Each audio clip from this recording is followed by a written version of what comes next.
stream is about to start. We'll talk about code or whatever we'll talk about today. It's about to start, so please hang tight while I check that everything is okay. Sound check, camera check, lights check. How's my hair?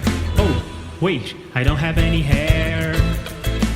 Maybe put some pants on and I am good to go. So get ready wherever you are, 'cause this stream is about to start. Get ready wherever you are, 'cause this stream is about to start.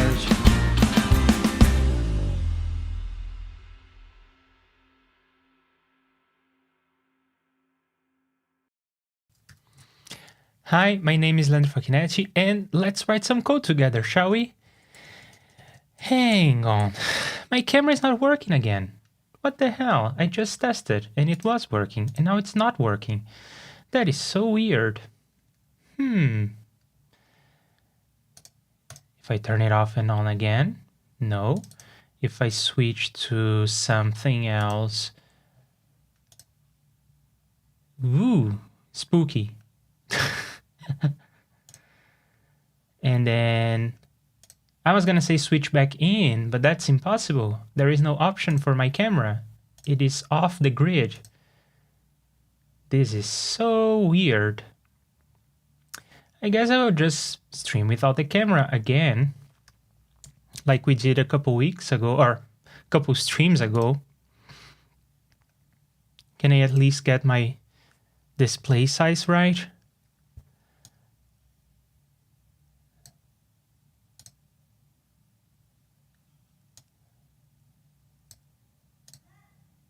No. Oh boy. We are off the rails. We haven't even started and we are off the rails. Whatever, I'll just stream without the camera. At least you can see my computer screen and you can hear me. And you can see most of what I have on the screen, but not all of it. Ridiculous. I have to find out why my camera is just falling off of the computer for some reason. Anyway, what we have on the menu today is to explore this other architecture for the Automixer. So let me tell you the story of the different architectures for the Automixer, and for a bit of context, if you are new here, what we have been doing for almost 1 year at this point is a library for real-time audio effects for JSFX in REAPER. And the Automixer is actually the first effect I ever developed in REAPER, so there is a bit of nostalgia coming back to it. We are developing this library that will have all these components to help you develop better looking and easier to use audio effects. And it also comes with some algorithms that people tend to need when they're doing audio effects, things like computing RMS. But for the most part, we are going to not talk about the user interfaces and not talk about the digital signal processing algorithms. What we are going to be talking about is the architecture of how you set up the Automixer. Before I continue, let me just put my little OBS screen here on the side. That's not possible. Yikes. Can I do this? I suppose.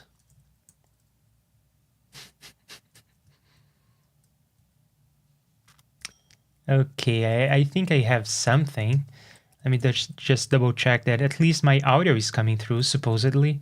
Oh, and also the resolution of the display seems to be awful. Well, anyway.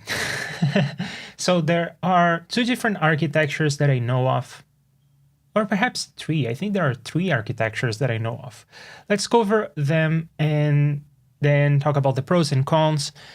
And then I will explain what I'm going to experiment with today. Maybe we'll not even get to the chance to actually write the code for this, but we'll try to come up with a sketch at least. So first architecture is the architecture of the original Automixer for REAPER, the one that got me into the concept of automixing in the first place. It is something that you can install using Repack, and it was developed by Corey Skogin. I think that's how you pronounce his name. And the way that you're supposed to set this up is you have one Automixer instance per track, and then the settings are different for each instance. So you could have different RMS windows, different RMS window types per track, so per microphone. And in case you are new to the concept of automixing, the point is that you would have multiple microphones open in a round table or an interview kind of thing. And you would like to reduce bleed from one person speaking into another person's microphone. So the Automixer is going to allocate different gains for the different microphones. In other words, it's going to attenuate microphones that are quiet, supposedly they're bleed, and not touch as much the volume of microphones that are loud, supposedly the microphone of the person speaking. And you can have different settings for different microphones in this version of the Automixer.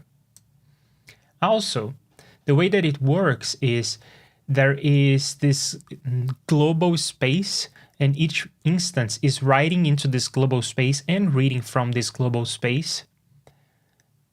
And in this global space, it stores things like what is the RMS of the different tracks of the different microphones. And if you want to get deeper into the automixing algorithm itself, it does use the RMS of the different microphones in a way that I showed a couple of streams ago. So I'll not get into that again. Unless I need to, we'll see. Anyway, so this is what I call a distributed architecture to automixing, where you have different instances of the plugin, and the instance itself is going to act as a volume control. Let's see if we can demonstrate this by adding on one of the tracks, this first one, which is track 2. We'll have a tone generator.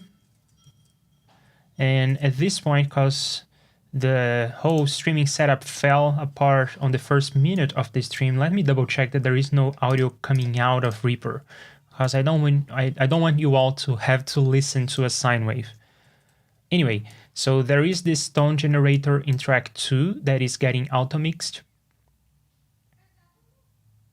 And already something weird is happening, or I guess another weird thing.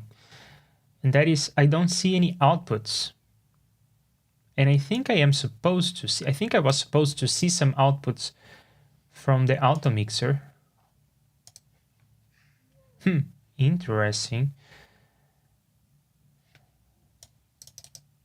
Anyhow, on the other track, let's have a microphone. And now my microphone is on track 2 and this is on track 1, and what was supposed to happen but is not happening, and I don't really know why, is it was supposed to be automixing these two tracks and the output was supposed to be here, so the sine wave was supposed to be playing constantly but moving up and down as I speak. The sine wave would be attenuated when I'm speaking and it would play at full volume when I'm quiet. I don't know why this is not working, but anyway. Is it perhaps because I have to enable the track for recording, but then select something that is not my microphone? No, I don't know. I don't understand it. Anyway, this is what it's supposed to do.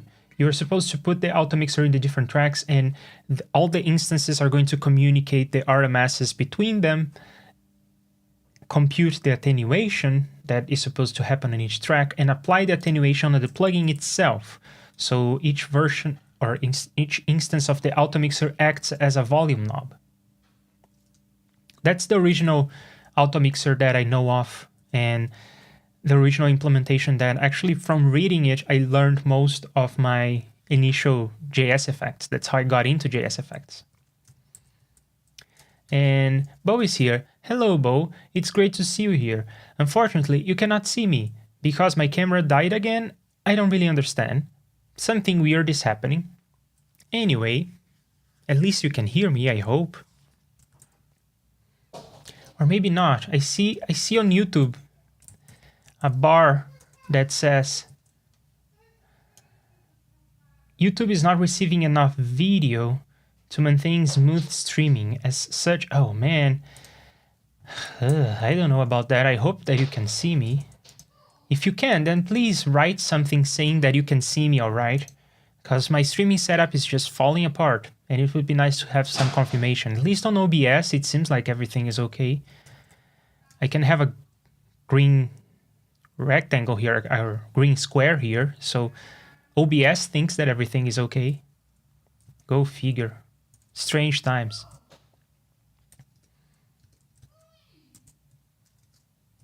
Yeah, okay, good to know. Thanks for confirming. Anyway, this is what I call a distributed architecture for automixing, and that's the original Automixer that I know of. And then I saw this and I thought, but hang on, why do I need to do all this global communication between plugin instances if Reaper has a perfectly fine notion of multiple channels on a track? And that's the original motivation for my Automixer. That was my first JSFX. So the way that my version works is you don't actually have a parent like that. You select all of them and you run the Automixer setup script. So it now created a parent track that has 6 channels. Here it is.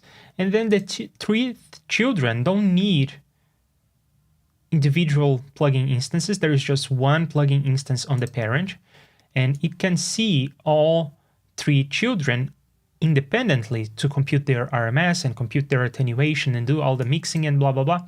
It can do all of that because each child is sending its audio to different channels.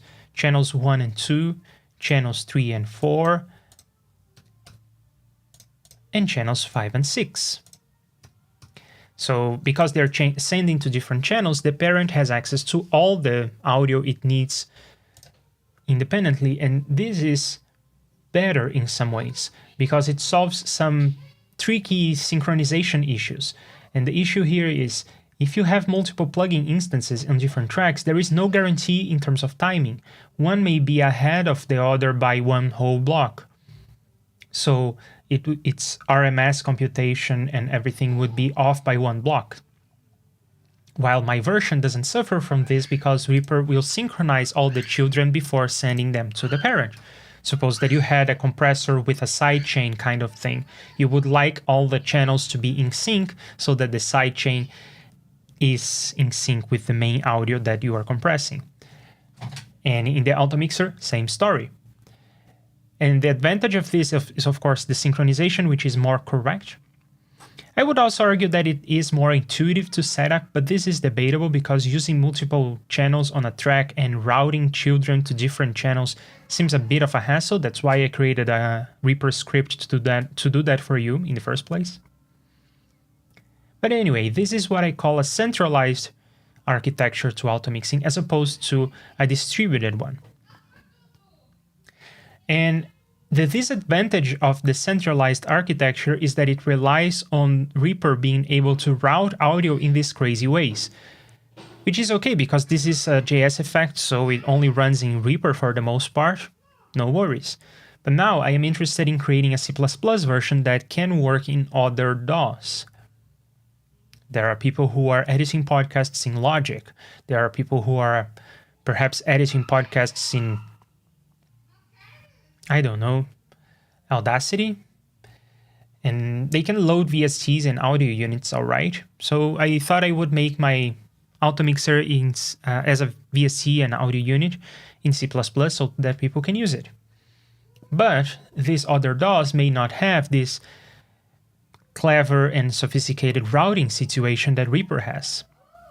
So I started and we investigated this a whole lot in the C++ digital signal processing JUICE study group and in other streams. We explored a whole lot this concept of creating this routing in other DAWs using inter-instance communication. You would have one instance of the plugin per track, and then another instance of the plugin on the parent. The children would be in send mode, and the parent would be in receive mode. And then these plugin instances would do very little. They would just write their samples into a global space that any plugin can see. And then the parent would read from that and do the auto mixing as usual. But there are many problems in this. It is tricky to set up, and there are all sorts of timing issues. And they are sort of related to the timing issues of the original Automixer, where you would have some samples out of sync with other samples from other channels because the plugin instances are not necessarily running in sync. REAPER can, and any other host for that matter, Logic and Audacity, can have a scheduler that will schedule the different plugin instances in a way that makes use of the available resources, the CPU, the best possible way, not necessarily taking in account that different plugins would like to see samples in sync. And the problem is, if you have something that is out of sync in the original Automixer, it's not the biggest deal because the RMS computation would be off and then the attenuation would perhaps be off by one block or two.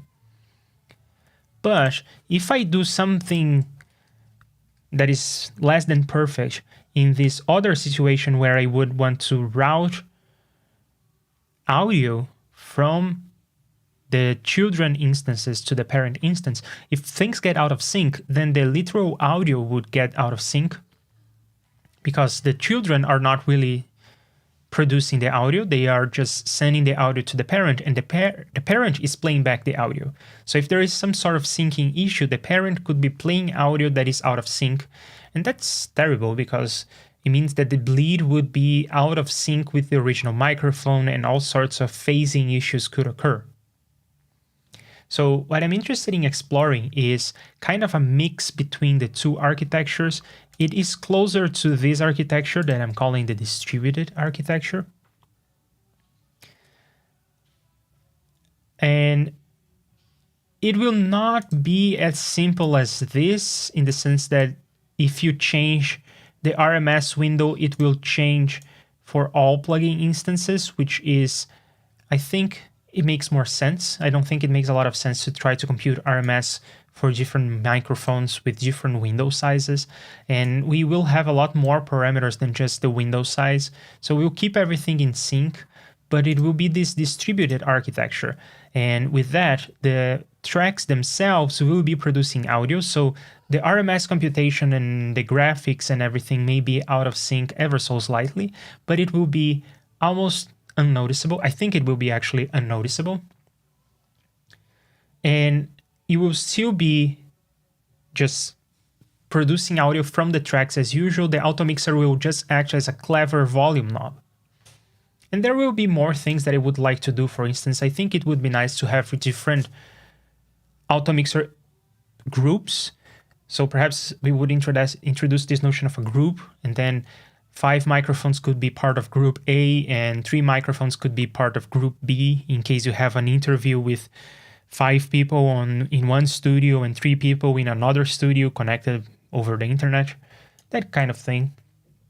So it will be more advanced than this Automixer, but it will follow in its footsteps. So yeah, there are, I guess, 3 different architectures. The architecture of completely distributed, like this, completely centralized, but using the REAPER routing. And then there is the completely centralized with child instances sending audio to the parent via interplugin communication. We started with architecture 1, that's the distributed architecture of the original Automixer. I implemented the Automixer in architecture 2.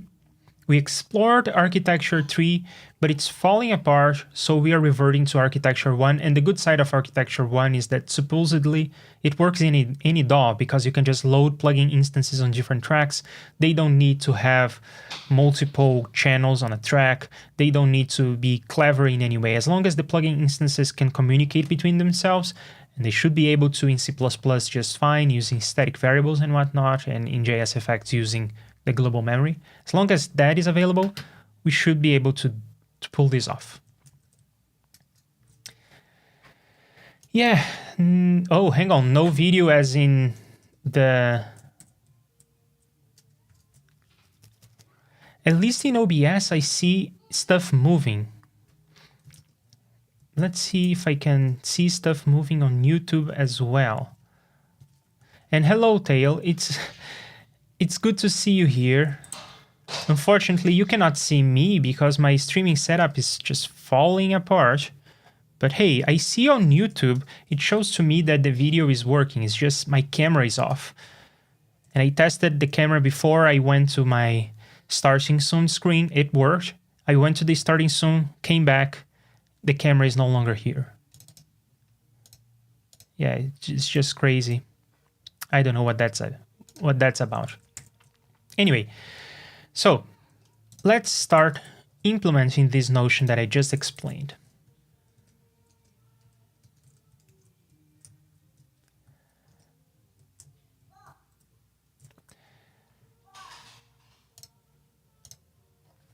I guess one advantage of this distributed architecture is that there will be less work for each instance to do.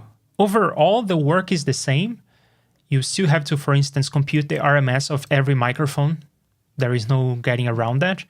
But at least you will not have to keep track of a list of RMSs for different tracks. Each track will know how to compute its own RMS, which is conceptually a bit cleaner, I think. Anyway, let's get to it. This is the development version of the Automixer that we have been working on. There will no longer be the concept of different modes, but there will be the concept of... Yeah, so this is important. There will be no longer the concept of different modes, because now there's just one mode. You're going to have multiple instances of the plugin, one on each track. I'm trying to make the window fit on the screen because OBS decided to just cut part of my screen. Trying to make the best with the weird situation I have going on. I hope you can read this. Anyway, so that's no longer necessary, but the notion of a track I think is still relevant. I think that we will want to manage this magically under the hood using a bit of a trick that we'll get to probably tomorrow or something. But for now, let's just have a drop down with the different tracks and the user has to select what track they are talking about. And it's no longer the send track, it's just a track because there is no longer the notion of send and receive mode. These two sliders just don't make any sense anymore. I guess they are going to be substituted with the notion of groups, but let's not worry about groups for now. I will just leave myself a to-do.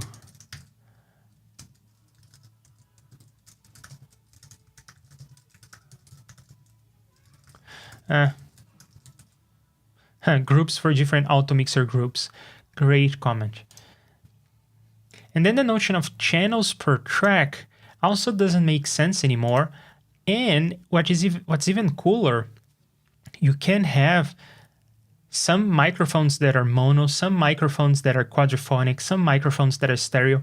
It doesn't matter because each plugin instance is responsible for computing its own RMS. So there is no global notion of number of channels per track.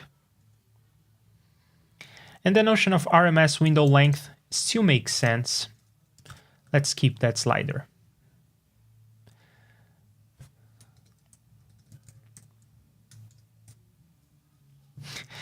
PDP, hi, your stream is fine, brother. Great to hear. Thanks for letting me know. I thought I had figured out the camera issue. But I have not figured out. I'll have to look into this more. Anyway, so the init section, and by the way, thanks for being here. It's nice to see you here, PDP. Thanks for joining us. Right, so this is no longer necessary. This is no longer necessary. Oh, another cool thing. We don't need to cap a maximum of number of tracks. Well, I guess we are doing that here. But if we use this other trick that I'm going to get to maybe tomorrow, which is the trick used by the original Automixer implementation, then we could get away with not having this slider. The plugins will automatically organize themselves, and we could have indefinitely many, unboundedly many microphones. This still makes sense. Then the RMSs don't really make sense anymore because each plugin instance will be responsible for writing its own RMS or for computing its own RMS. So we will still have as many RMSs as tracks, but they will be in different plugin instances. So all I need is just RMS, just like that.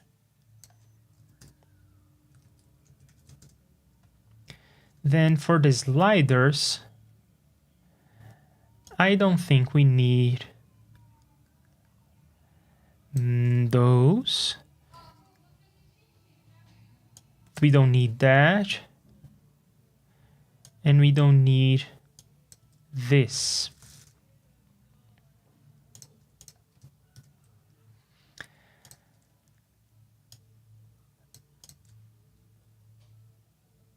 And we don't need this check, but I still want to have this notion where when you change the RMS, hang on, that's not that, that's the number of channels per track. Okay, but if you change the RMS window in one instance, I would like that to percolate across instances. I don't want that behavior I showed in the original Automixer where you have different settings for different microphones. I want this slider to be consistent across all instances, or at least across all instances on a given group. But we haven't gotten to the concept of groups yet. So let's, instead of having this, have the RMS window length. And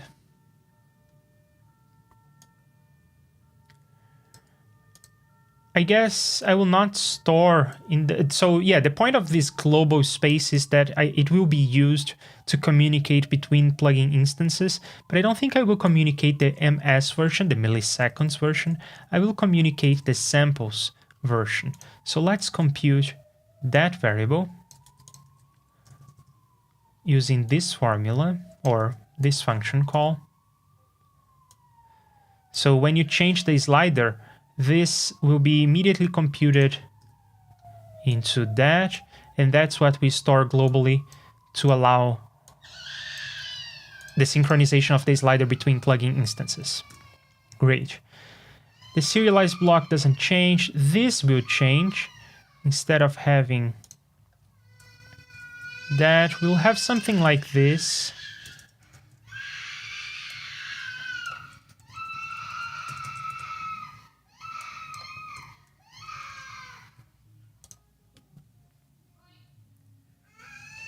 And this is what is responsible for synchronizing the sliders across the plugins. We'll see that in action in a moment.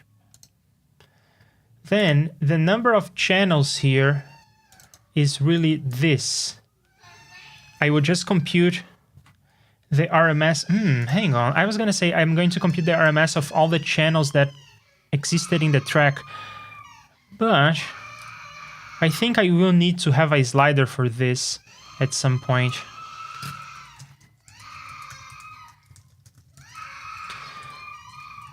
Let me give you the reason.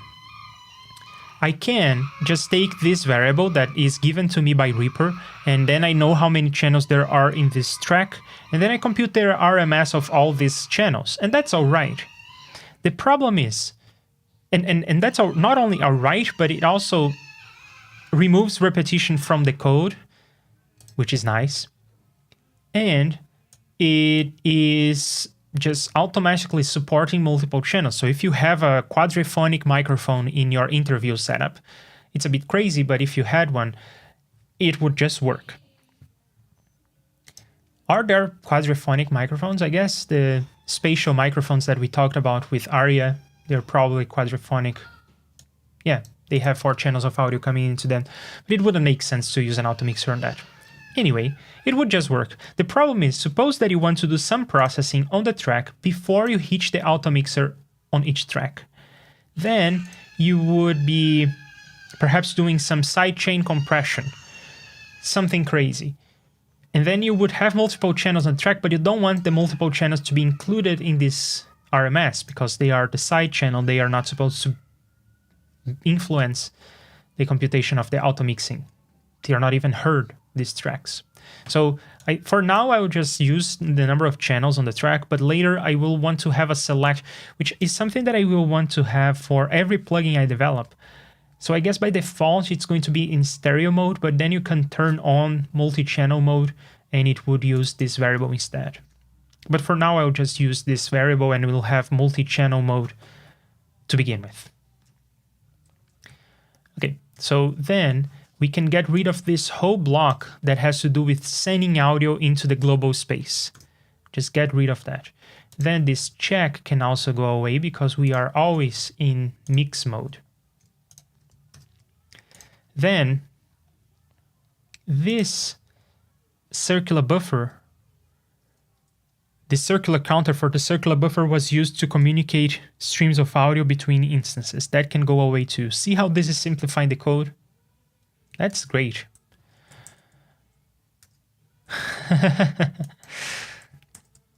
I'm smiling back at you. Unfortunately, you cannot see that. Anyway,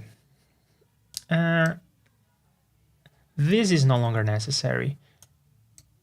This is no longer necessary. But the notion of sum of all RMSs and everything is still necessary.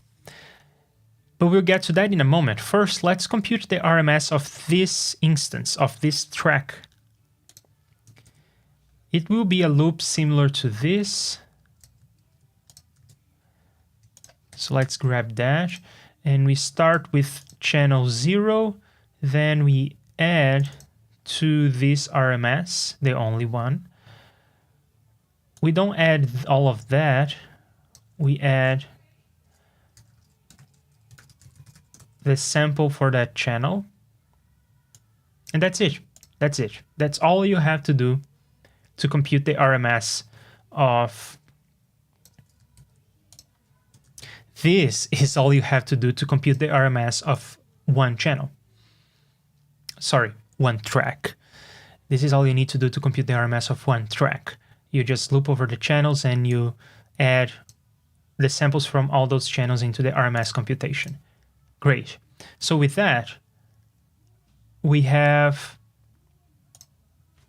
what I'm calling the RMS, which is kind of ridiculous, but it is the RMS of this track. Now let's go into the global space and index on the given track and put that there.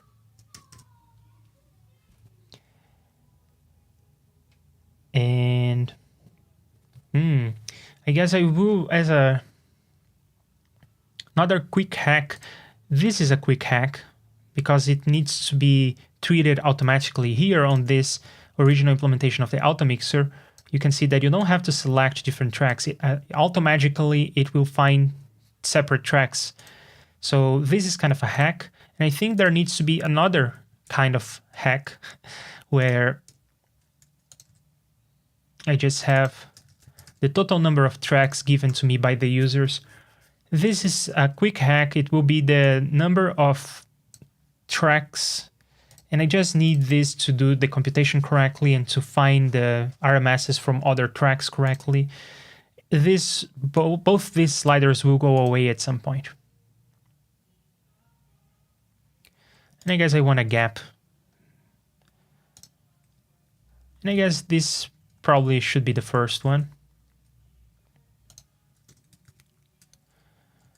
Great. And then I also want this tracks thing to be global, so I want to sync it across plugins. I will do the same trick I did with this slider, but I will do it first because it is the first slider. And replace that. And then here, that. There you go. So now, the sum of all RMSs can just loop over the tracks, and in gmem fetch. Ooh, hang on.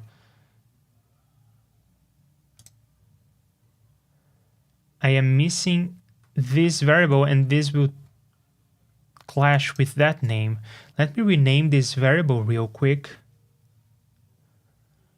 I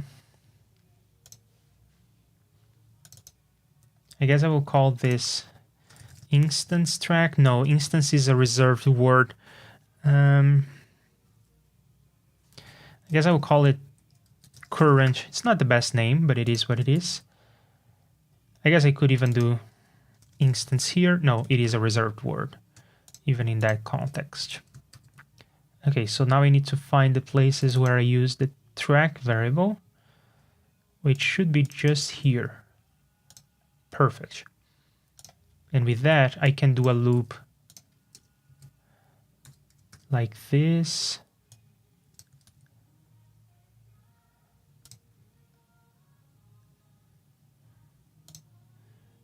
Actually, I could just do that. And perhaps to simplify stuff, I could do this too.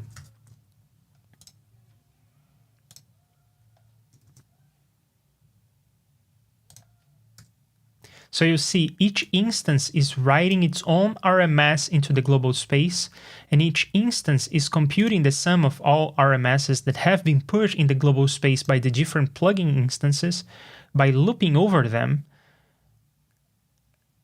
and then getting a hold of stuff on the global namespace and adding everything up. Quite cute, I think.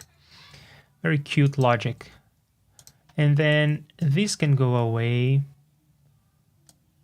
And that can go away. And this channels stuff should be in the number of channels. And then this, oh, hang on, we will need this RMS. Well, since I am calling the variable track current, I think I'll call it RMS current. I don't know, I'll go with RMS for now.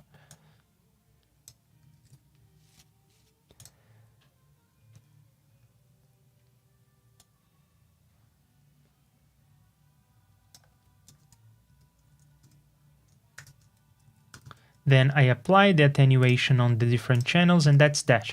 I think that this implements the auto-mixing algorithm correctly, and look at that, it fits in less than one screen. Very cute.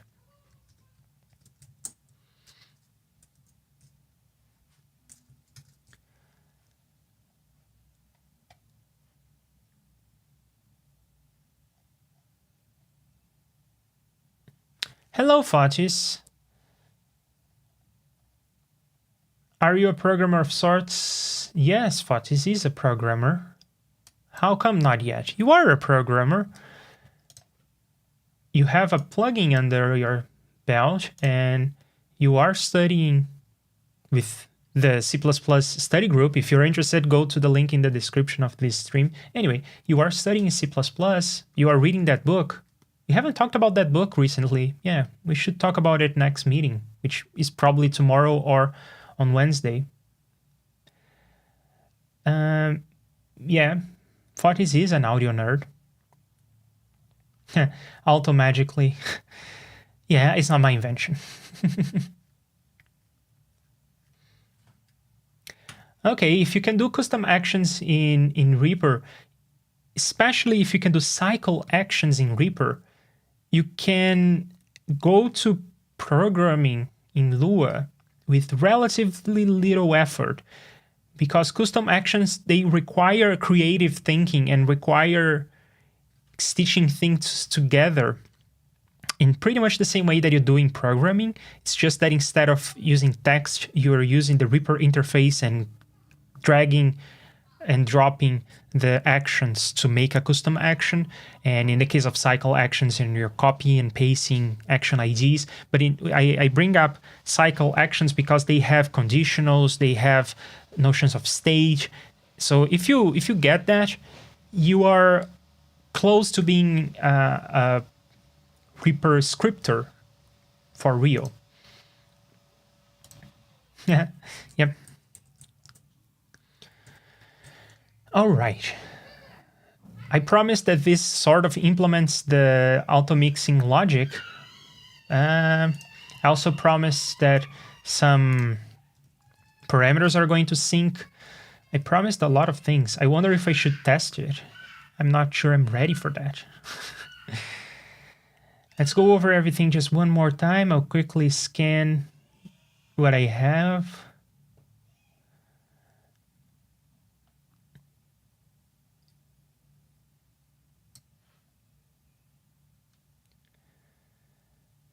I am okay with that.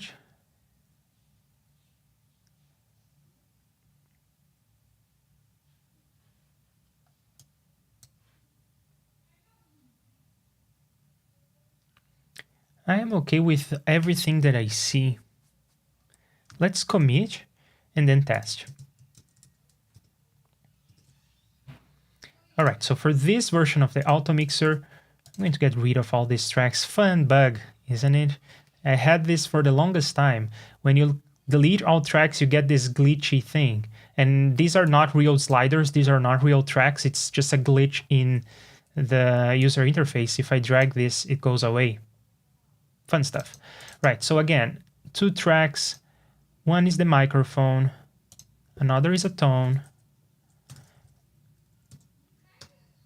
I'll probably make the tone slightly lower in level to match the ballpark of my microphone. And then let's have the Automixer development mode. And here we go.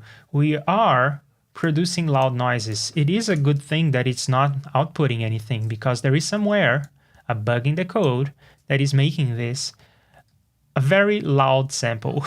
And it seems to be getting louder and louder still. Hey, fun stuff. Let's see if at least the sliders are in sync as I promised they would be. So now I have 2 instances of the plugin, one on each track. And as I change the number of tracks in one, the number of tracks changes on the other. And as I change the RMS window in one, it does not change in the other. Hey, that's because I am syncing the wrong parameter.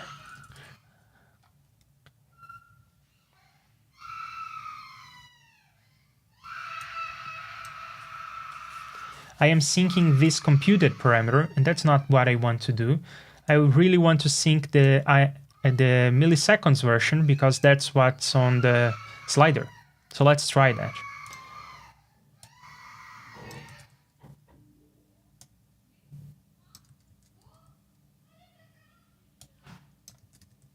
Okay, so now that is in sync, but then this will be wrong.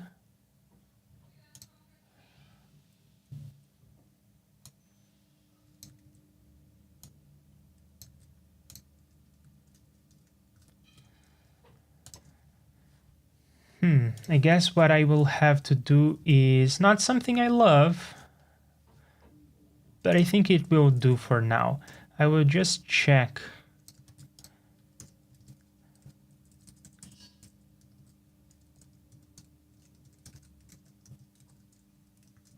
If there is something new in the global namespace, then I update myself and update the window length. The reason why I don't love this is that this is running often, and it's doing this check. So It's wasting a bit of resources, but it's no big deal. Because I have the conditional here, I will not be resetting the RMS window length over and over, and that would be very expensive. Oh, and there is another issue. If you really just change the slider in the plugin, then these two will be the same and this block will not run.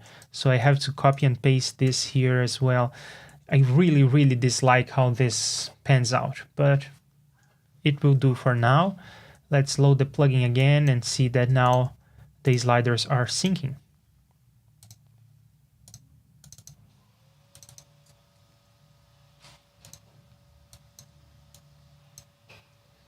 So I change the slider and it moves, great. And the number of tracks also moves, and this is track 1 and this should be track 2. And something interesting is happening. This is not attenuating, and this is producing loud noises.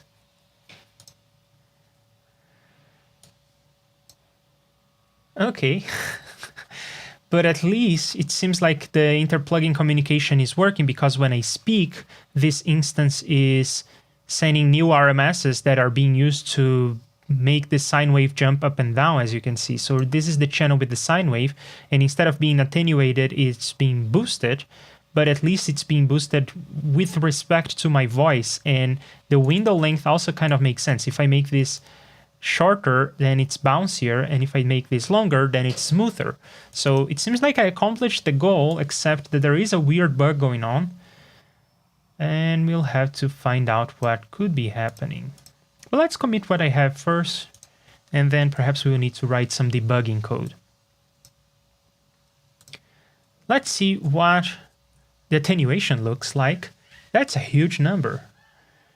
The attenuation is supposed to always be 1 or less, between 0 and 1 actually, and that is RMS. Let's see, that is a sensible value. In fact, it's a stationary value, which makes a lot of sense because we are here on the instance that has a tone going on, so the RMS of the tone doesn't change. So all of that makes sense to me. What are the other values? The sum of all RMSs.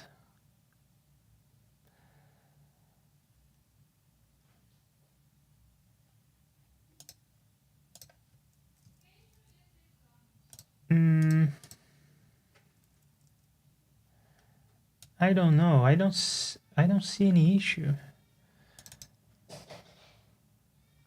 Well, we could look at the sum of all RMSs for both plugins at once, or both plugin instances at once, because they should be the same number, or at least close enough. They may not be exactly the same number because the different plugins are running in different schedules, but they are in the ballpark.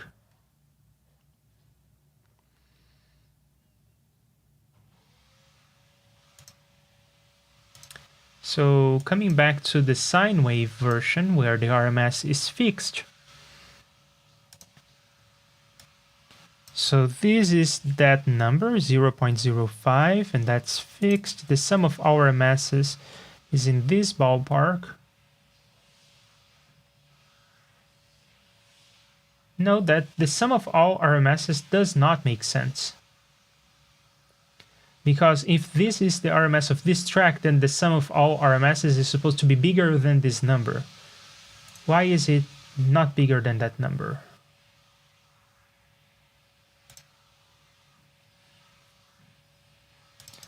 What is tracks? It's supposed to be 2, and it's not. Oh, I see what's going on.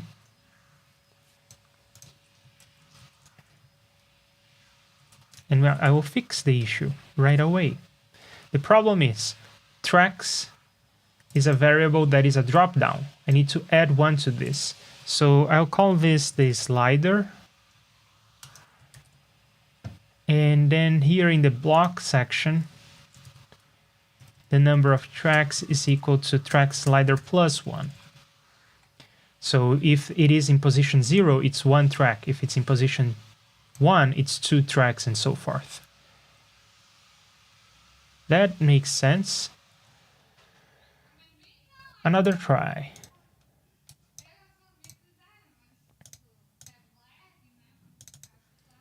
So this is my microphone. There will be 2 tracks, 300 milliseconds of window. This is track 1. This is track 2, and there are 2 tracks. And hey, it works!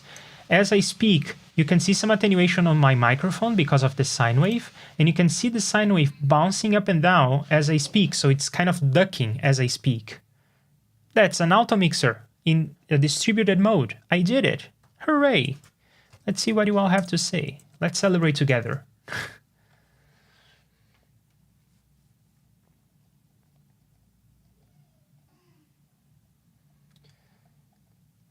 You had a plus 4000 dB. That sounds loud. And I had to turn off. You may notice that it did not auto-mute the track. I had to turn off track auto-muting because I was working on a mix and I didn't know what I was doing. So my gain staging was completely messed up, which meant that some tracks were way above 0. They were like at plus 18 or something. And I kept triggering the auto-muting. Now I changed this so that it auto-mutes on master, but master is already muted. So I don't think I would blast my ears with loud noises because I have some auto-muting going on in the master. And because I am most of the time developing with the master muted anyway.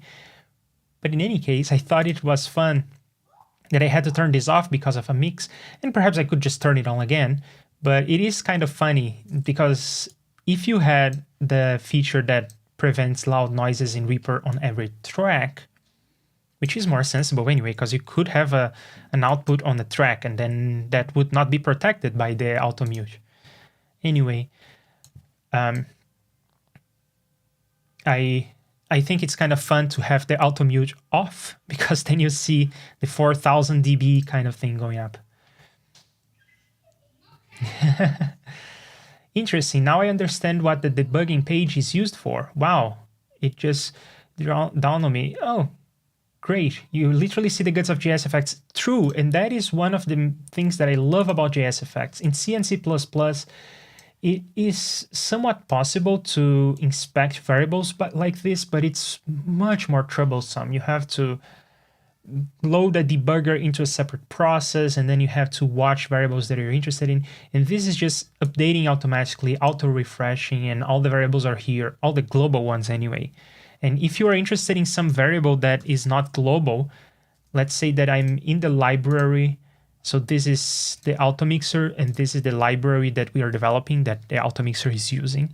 And suppose that I wanted to inspect this, I could just put a global variable here. If I don't declare a variable as local, it becomes global, so you just put this here and you see that variable in real time. Super fun. It doesn't always work. There are some things that are in memory. For instance, if I needed to see a chunk of the global memory, let's say. So if I needed to see a chunk of this, then the pane here on the right wouldn't help me much. If I just wanted to see 1 or 2 values, I guess I could always write something like debug 1 and 2, and then that would be gmem on position 1 and 2 and so forth. But it gets annoying. And for that, I actually have another solution that is going to be part of the library at some point where you use the graphical user interface to show a chunk of memory. Anyway, super useful stuff. I love JSFX because of its immediacy. Yay, awesome stuff, nice. Woohoo, yeah, all right, yay. We did it. We implemented a simple distributed Automixer. So next on this automixing journey, we are going to see what we changed and commit.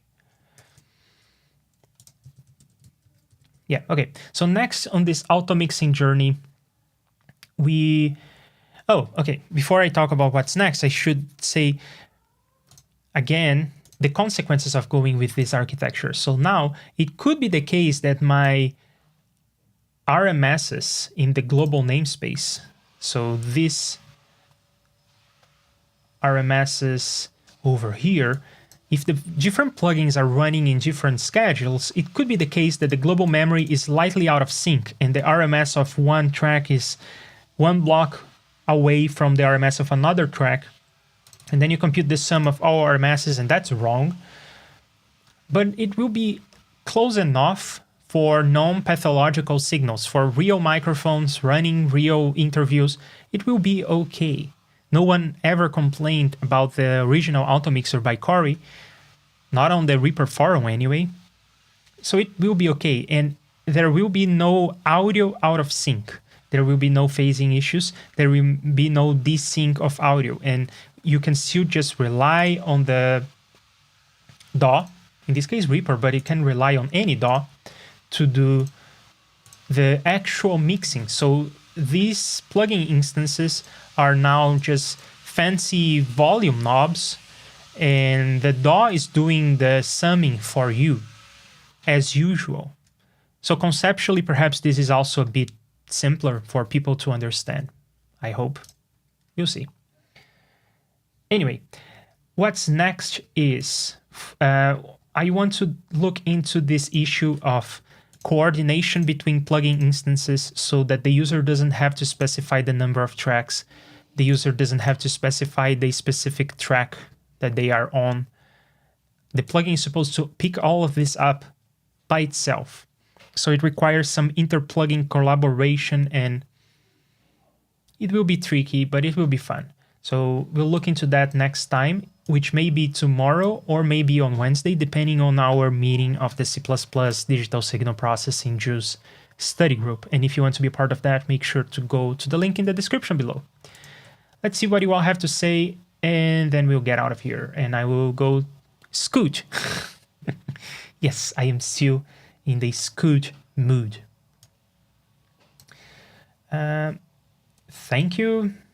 Does the library execute through every part of its code before it executes on the Lua side, on the JSFX side, and then keep refreshing? Okay, so there are parts of the library that don't run at all if you don't need. For instance, I have here a component that is able to draw waveforms on the screen. Let me show you. It is called the waveform, and you can get it again in the link in the description. There is a link to my GitHub repository for REAPER, and it draws a little component like this. Probably you would want to put this on the track control panel or the mixer control panel, so you would be working on your mix and you would be able to see audio streaming through just like that. And the code that makes this work is this part, and if you don't draw any waveforms, you don't pay the price. This code never runs, and that's okay. And there are parts of the library that need to run on every block. And as the user of the library, you are supposed to call this function, for instance, here and there. And these are things that need to happen internally in the library, so I needed a hook, and that's what this function is. I needed a hook into this life cycle moment. I needed a hook into the place where you start drawing user interfaces. I needed to run some code for things to work. For the most part, it is detecting the state of things and providing that state in a way that is helpful to users. So, for instance, in the JSFX block, I check if you have your cursor, if your mouse button down, if you moved your mouse wheel, and I present all those values in convenient ways for the plugin developer. So that is necessary, and this is running every time. It's running 30 times a second, and this is running even more often. And the library tries to make these functions as cheap as possible so that it's not a huge overhead. And let's just check how much CPU the plugins are using. So the waveform display is using 0% CPU. That's great. And the Automixer should be using perhaps a bit more, but not much. 0.2%. It's not too bad. And we can always improve on this, I think. yeah, I hope that this answers the question. The library executes part of its code, not every part, some parts, before it executes my JSFX in the plugin itself, like the Automixer.